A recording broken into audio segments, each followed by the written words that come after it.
been developing a theory that in these two valleys of Iwerne and the Fontmell brooks, that the Welsh, the Proto-Welsh, the Romano-British lasted longer here than they did elsewhere in the country.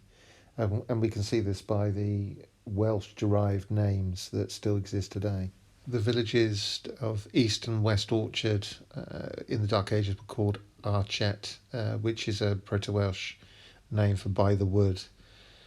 And Sixpenny Handley. The six isn't Welsh, but the penny part is, and that means hill. The six part is sex, as in the Saxons. And then Fontmell is the spring next to the Bear Hill.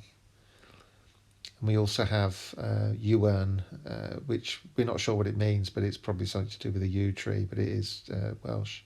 And last but not least, there is Pimpern, which might and might not be Proto-Welsh, pre-English. It's probably 50-50, depending on which scholar you believe.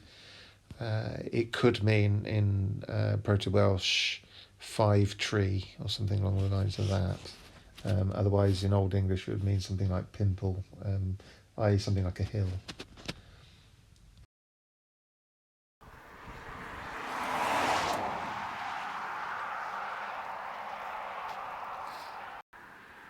The sun's come out at long last.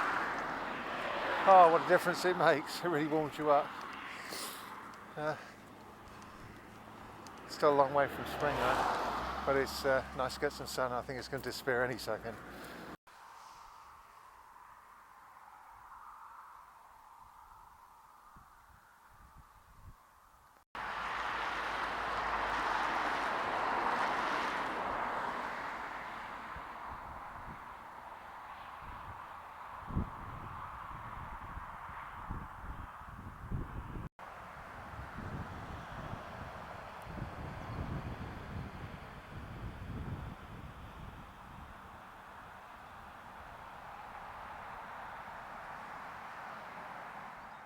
Just a quick recap. We're studying the boundaries of the manor of Fontmell Magna in the Dark Ages, and I started this walk on the previous video. Please see the previous video with climbing up Hamelin Duna on the north edge, and then up to Langan Coomer's Hewer Day, and that. It was the Langan Coomers, there was, and the Woodbridge, the Woodoo Bridge, which helps me identify which edges we're talking of the boundary, because there's a place called Woodbridge today, and there's a place called Longcombe today also. So we've got up to Longcombe, and this is where we start the walk of this video.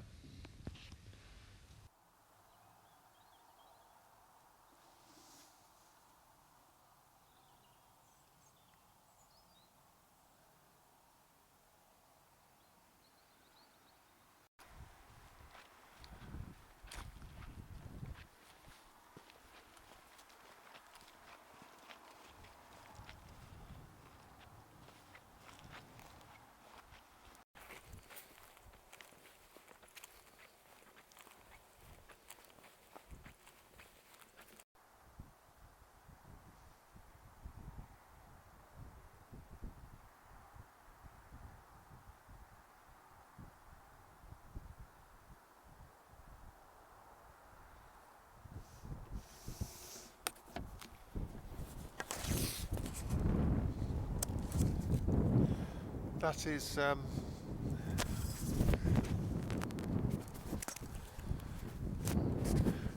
Hambledon, the Iron Age hill fort I showed you last week.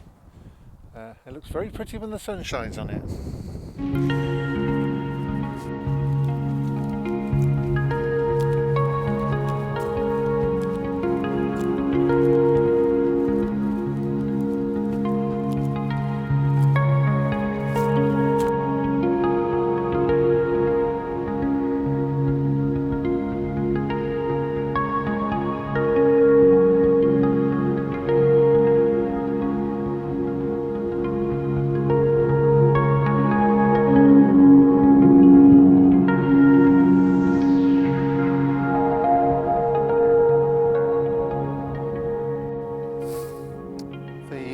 across the valley, apart from a few lynches and terracing. I don't know what the difference is between terracing and lynches are. I presume they're pretty much the same. But going further up onto the hill, you'll find a road, and going down to Fontmell Magna, and that is from the Ridgeway. And in the charter, that's called Winnie's Way, which is Wyn's Way. So a road that belongs to Wyn. Iwerne, the name Iwerne means friend. So there's lots of names with Iwerne in there as part of it, or just as a name on its own.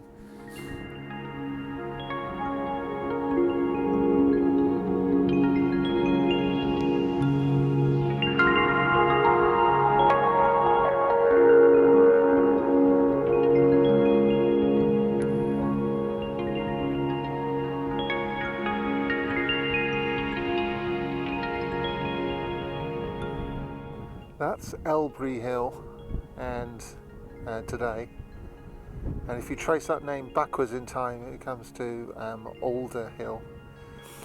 Now the charter, one of the waypoints in the charter is to Alres, which is to the Alders. So that's that, we can identify that spot there, and then down into this. So this is the coombe that leads, well, it's a hollow that leads to the coombe here, over there, just over that rise there, and between those two hills. And that are English forebears called the Hollan Coombe, which means hollow coombe. And then from there to the hollow, the Hollan Well, which is the spring of the hollow.